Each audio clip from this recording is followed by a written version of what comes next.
So if you want to grow your family law firm, you need better marketing because your business won't grow until you win more clients. But here's the problem. Most marketing doesn't actually work in your industry. You can spend thousands, post for days, weeks, months, even years, and still feel like nothing is moving the dial. And the truth is, the firms that are growing the fastest, they've figured out which tools to use and which ones to ignore. And that's the real secret. They're just using better tools. It's like you trying to cut down a tree using a penknife when your rivals are using a chainsaw. I mean, you're just never gonna win that battle. So in this video, I'm gonna walk you through the 6 most important marketing methods for family law firms today. And I promise by the end, you'll know exactly what is the right marketing tool for you. So you can save time, a lot of money, and a lot of headaches. I've been in design and marketing for 30 years, and I've used these exact methods to turn struggling divorce businesses into success stories, including doubling the revenue in just 6 months. Now, before we dive into the details, I want to explain that marketing isn't as confusing as a lot of people try to make out. If you zoom out and take a 10,000-foot view, you'll see there's actually only 2 different types of marketing categories. Number 1 is push marketing, where you create content and you push that content out into the world, hoping it reaches the right person, gets some engagement, and ultimately leads to a new customer. And we'll come back to this in just a second. Number 2 is pull marketing. Instead of chasing clients, you position yourself so that when they come looking, it's you that they find. And we'll dig into pull marketing in more detail in just a little bit. Because first, I want to start with a method that's, well, it's been around forever, but has been largely neglected. It's making a big comeback. Now, it's known in the industry officially as experiential marketing sector, and it's on course to nearly treble in size to become a $200 billion industry by 2030. But you'll know it simply as networking. So here's a few words from Patrick M. Powers. He's a phenomenal networker who built the world's 2nd biggest business meetup, and he's also a good friend of mine. Here's what he had to say on the power of networking. And just take a look at the growth. In-person events are growing at 12%. There's currently a 15% increase year on year on networking in the UK, and 70% of small businesses reported networking played a crucial role in securing new clients and contracts. Networking is great if you're just starting out, if you have a limited marketing budget. It's low cost, builds real relationships, and creates trust, and that's really important in the family law sector. Here's your tactical approach. Join local business networks, Chamber of Commerce, BNI groups, professional associations, etc. Build relationships with complementary professionals such as accountants, financial advisors, therapists, real estate agents. Create a systemized referral process. Make it easy for people to refer clients to you, and follow up religiously. A simple note or a small gift can help generate a client that could last for years. Use your small size as your strength. You can deliver a personal service that the big global businesses could never do. So please use your advantage to your advantage. And the bottom line, one-to-one conversions convert better than anything else because they're personal, they're tailored, and they build trust. But they're also slow and pretty much impossible to scale. So if you want to swap one-to-one networking for one-to-many networking, then you might be tempted by our next option, social media, which of course is infinitely more scalable. But wait, because social media doesn't work the way you think it does, not any longer. And it definitely isn't the marketing panacea that many people claim and think that it is, especially in the divorce industry. You'll see what I mean when we take a look at social media reach. In 2016, Facebook reach was a healthy 16%. By 2024, that was down to 1.2%, and it's still declining today. And it's a similar story for all the social media platforms. Now, if you want to learn more, I've actually done a video on this and go into great detail, so you can check that out. I'll put a link in the description below. But for now, all you need to know is that social media, well, it really isn't social anymore. Distribution is defined by the media you produce, not the social connections. That's why a spontaneous rhyme by someone looking for a blue-eyed handsome guy gets millions of views, but a carefully crafted piece that might well help someone through a really difficult time like divorce, well, sometimes that just gets crickets. Unfortunately, divorce just isn't a sexy, photogenic subject that people want to share. So the bottom line is, yeah, social media can work, but your organic reach is fundamentally limited unless you support it with paid advertising. We'll take a look at that in just a little bit. Now, it requires constant effort and increasingly needs budget to be effective. Now, if you're looking for a marketing method that doesn't rely on media getting shared, then this next method is preferred by some. It's simply called cold outreach. Now, we're going to spend a lot of time on this one because response rates for legal services, well, they're typically 0.2 to 0.5%, and only when your targeting is actually precise. And that can be hard to achieve in this sector. Plus, even though there is the Can Spam Act in the US, actually there's restrictions in pretty much every country, including the US, UK, and others. And frankly, most law firms have concluded it's just not worth the hassle. So the bottom line is, cold outreach is challenging and requires careful execution if you can get it right. But it is scalable if you find a list of hot prospects, which isn't always easy to achieve. On the plus side, you're totally in control of the process. You don't have to rely on any media partner for distribution. So I think that's a big plus. Which brings me to what is probably the most popular marketing method for law firms today: pay-per-click ads. Done right, they can expand your reach dramatically. And they're the obvious answer to the social media organic reach challenges that we just spoke about. You can target by location, age, income, interests, and even life events. If you've got the data, you can build audiences around existing and past clients, and you can use lookalike audiences to find new prospects. But there's a catch. Now, I've used pay-per-click a lot and successfully across many different businesses over the years. But for divorce services, frankly, it's a bit of a trap. And it's a trap that cost me $7,000 to understand. So to avoid that cost and that stress, here's 3 things I think you need to know. Number 1 is the high cost per click. They're among the very highest in the legal pay-per-click field. Some firms are spending over $50 a click, and that makes it really hard to be financially effective. Which brings me to point number 2, low conversion rates. Choosing a divorce lawyer isn't like buying a new bag. With a bag, it's tangible. You know exactly what you're going to get. And that's just not true when you're buying legal services. So perhaps it's not a big surprise that ad conversion rates in your industry is pretty low.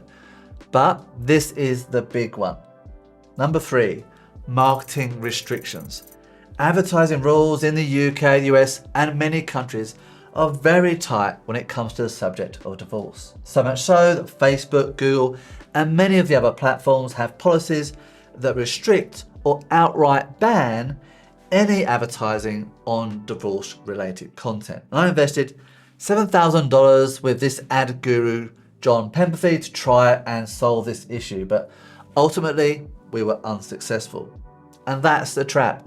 You can waste thousands of pounds and many, many months before realizing the system is fundamentally working against you and you're fighting in a fight that you can't possibly win. And that's the trap. You can waste thousands before realizing the system is fundamentally stacked against you. And you can be fighting a system that, well, you just can't win. Now, for full transparency, I do know of some that are using Facebook advertising successfully in this field. They're choosing their language and their media very carefully to reduce the amount of blocked adverts and help prevent banned accounts. But personally, this is not a method I can recommend. Now, if you do go ahead with pay-per-click, here's a tip for local firms. Be very careful with over-targeting. Local markets are, of course, smaller, so too many filters can choke your reach before you even start, and I've seen that mistake many times. As a guide, a well-managed pay-per-click campaign for family law typically sees 3 to 5% click-through rates, and it can generate leads at around $50 to $200 per acquisition, of course depending on your exact market. Okay, so here's the bottom line. Ads amplify what's already working. They won't fix or cover up any poor messaging, but they can accelerate your growth if your fundamentals are solid. Unfortunately, of course, they require continual investment, and be fully aware of the legal and platform restrictions for your industry before considering adding PPC into your marketing strategy. So we've explored several different push marketing methods, both one-to-one and one-to-many tools. Now, before we get into my favorite marketing method for family law firms today, I think it's important we first take a look at the 5 steps of your customer's buying journey, because this will help you decide which is the right tool to use and also help you get into the mindset of your customer. So step 1 is awareness. Something's fundamentally changed in their life and upset their status quo. Step 2 is problem recognition. They realize this is an issue, this is a challenge, this is a problem, and I need professional help with this. Step 3 is consideration. This is where they start researching options and creating a short list of potential solutions. Step 4 is evaluation, where they're comparing lawyers, they're reading reviews, and even checking your credentials. And last, but certainly not least, is step 5, where they actually make their buying decision. So from a marketing perspective, you could target any of those steps to try and reach and find your prospect. But wouldn't it be better to reach them here when they're actually ready to make their buying decision? And that brings me quite neatly to pull marketing, when someone is actually actively searching for a solution, in this case, a family law firm, and they discover and come to you. You see, this is what I realized. You can't find a divorce coach or a divorce lawyer in your shopping mall or on Amazon or in your supermarket. So guess what? Prospects need to search online. So that's where you need to be. So pull marketing comes in 2 flavors. You've got global search engine optimization, and then you've got local SEO. Now, for the purpose of this video, we're going to gloss over global SEO. And just so it's clear, the difference between global SEO and local SEO is simply the local intent of the search. So if someone does a search inside Google Maps, or they go to a browser and they search with an explicit location, like family lawyer in Manchester, or if it's an implicit category like family lawyer, Google will assume you mean locally and give local results, or includes a location phrase like find a solicitor near me. These will all give local SEO results, and they'll be positioned at the very top of the results in the primary position. And that's, of course, where you want your business to be. By the way, some people call push and pull marketing as outbound and inbound marketing. It's just different words for the same thing. Here's how Apple Chief Evangelist Guy Kawasaki puts it.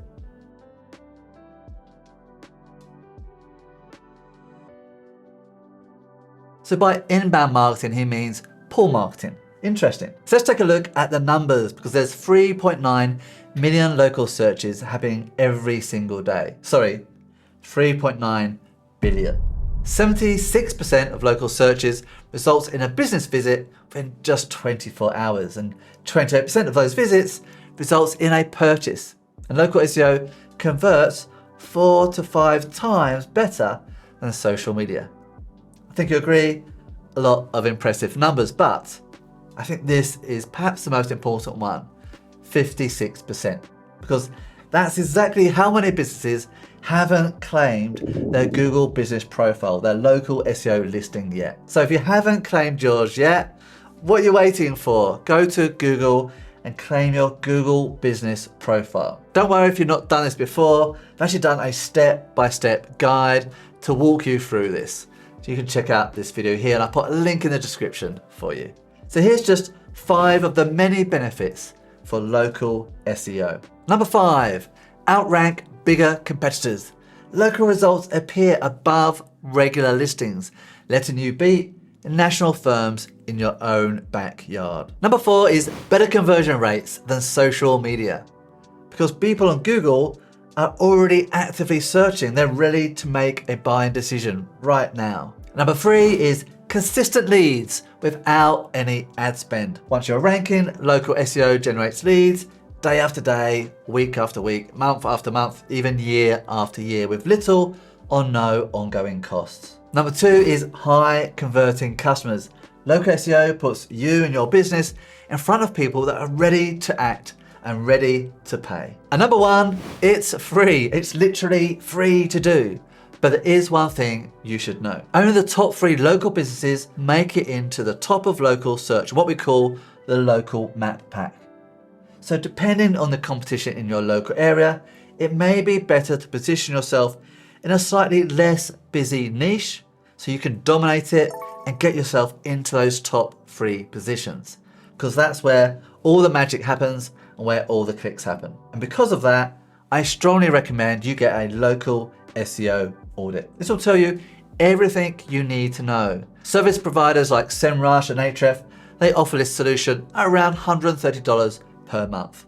But you may be able to get your hands on this on a free local audit for free. More on that in just a little bit. And if you want to learn how to rank number 1, then check out this video up here. It'll tell you everything you need to know. And I'll put a link in the description for you. So as we said right at the start, if you want to grow your family law firm, you need better marketing.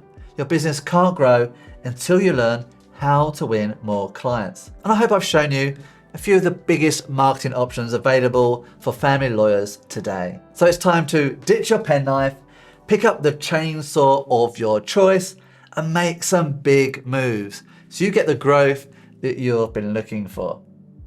Now, I think I've given a pretty compelling case for local SEO, but of course it's up to you to decide what's right for you and your business. Now, one quick thing I do want to say, according to a lot of research, most high growth companies, they base their strategy based on their own capabilities, not what their competitors are doing. So select a solution that's right for you and your business and where you are right now. So if you're just starting out, you might want to focus on one-to-one local networking. That's perfectly fine. If you're already established and you've got money to invest and you have a well-optimized funnel and you feel that you can get around the marketing restrictions, then pay-per-click advertising might be viable for you. Now, I'm not a big fan of social media for your industry. So if you're investing heavily into social media, either financially or in terms of time, just do a double check. Is this the best use of your resources? Now, new or old, big or small, if you serve customers locally, I think you should be doing local SEO. It allows you to outperform and win against bigger, more established rivals. Because of local search and mobile use, which of course is growing, local SEO is growing at an incredible rate. And not least of all, it's free. So if you haven't set up your Google business profile yet, then just check out this video and I'll lead you through the process step by step. If you want to learn how to get to number 1, you can check out this video instead, and I'll put the link to both of these videos in the description below. But I've saved, I think, the best until last. So if you want to get your hands on a local SEO audit, you can. Our standard price is $97 for this service. But at the time of recording, we're currently offering a full local SEO audit to a handful of businesses every month for free. So just check out the video description below to see if this is still available. And if it is, grab yours now whilst you can. And remember, it pays to get on the map, literally.